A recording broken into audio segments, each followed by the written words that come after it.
happening? Starlito checking in, and this hiphopsrevival.com.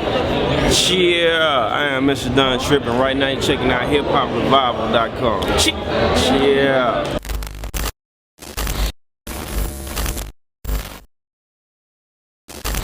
Alright, so y'all just released Step Brothers 3. I want to know how exactly did this whole Step Brothers start? Well, I know the movie, but do y'all watch the movie all the time and then y'all just sitting out chilling or what? I'm gonna let you answer that one. I used to watch the movie all the time. Around the time we met, it was like late 2010, early 2011. One of the first studio sessions we had, I was watching the movie when he got there. And, you know, we knew early on that we had like this, you know, unique chemistry. And the idea was spawned there. Like, hey, we should do a mixtape called Step Brothers and make it kind of like this. It's like us. You know, you from Memphis, I'm from Nashville, and it just kind of makes sense, you know, and we just tried it. So was the music based off the relationship of you two, or just the fact that you two made music and you thought y'all's fan bases would combine?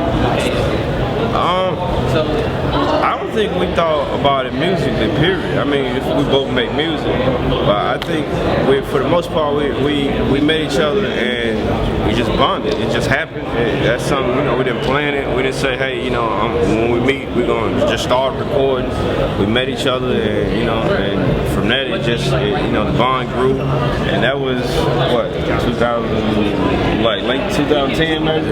Or late 2010, and it's 2017, and probably 2018 before we know it. But, you know, we've been rocking that since, and, you know, it started from us just being two artists that met each other, and we could, you know, that we could click. It went from there to being brothers, so, you know, it just worked out. You guys expect to make more things? Step Brothers want to be a whole like 10, 12 years, or you want to put eventually? I think as long as there's a demand for it, and as long as we got love for it, then there's no reason to stop. As the way it feels right now, it seems to be like almost a snowball effect, like, you know, in terms of quality and in terms of impact and reach. So, man, I don't foresee the end. I'm not looking forward to stopping. If that makes sense. Great. What is the key to longevity? Why do you think it's important to know stuff like this? I don't know. I can't say quite what the key to longevity is, because I think it varies for, you know, for each person, each individual. I think our thing is just pretty much being true to who we are and true to what, you know, what we want to display and what we want to do. And I don't think we ever lose sight of the groundwork. Like, you know, we don't look at it like, hey, we're you know, we're this big, we're too big to do this and that. I think, you know, for the most part, we just look at it like, you know, it's work to be done. Even if we got to go back to, you know, point A to get where we're trying to go, we really don't got no problem doing it.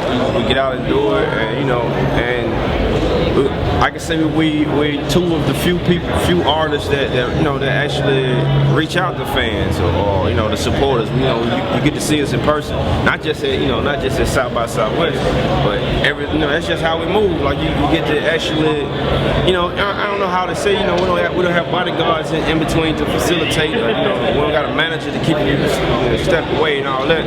We just, you know, we try to be as human as possible. Right? I think that's what works for us. And of course, we keep the business, you know, in aspect.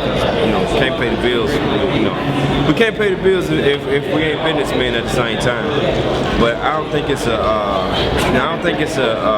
true game plan. I think that's just it works for us, and you know, we go with what works for us. You know. I mean, yeah, just to touch on what he said, being yourself. Like, I think that's what kept me here this long. Like, I started my professional career in 2003,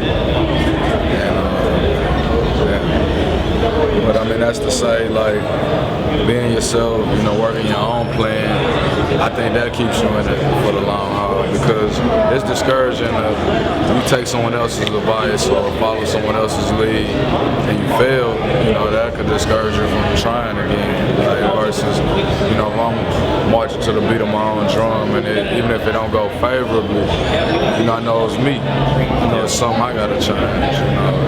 And for whatever reason, like, it's less discouraging that way. I think once I tapped into that, like I was saying about our brand, our project, our legacy series, it's here as long as people want to hear it. You know what I mean? It's the same way with my music. Like I'll stop when it'll be. To me, I feel like it'll be obvious. I'm not one of the tone deaf people. Yeah. I mean, we kind of have to approach it like a smart boxer. You know, we got to know when we took too many blows. When it's time to stop, you know, I'm sure we have no problem stopping. But even so, that's why I say, you know, even with the business, you know, we got enough going. I'm sure we'll have enough going by then, you know, to not need to have to rap. So, you know. Indeed, Step Brothers 3 out right now. Is there anything y'all would like to say? Anything else? Step Brothers 3 is out right now. StepBrothers3.com.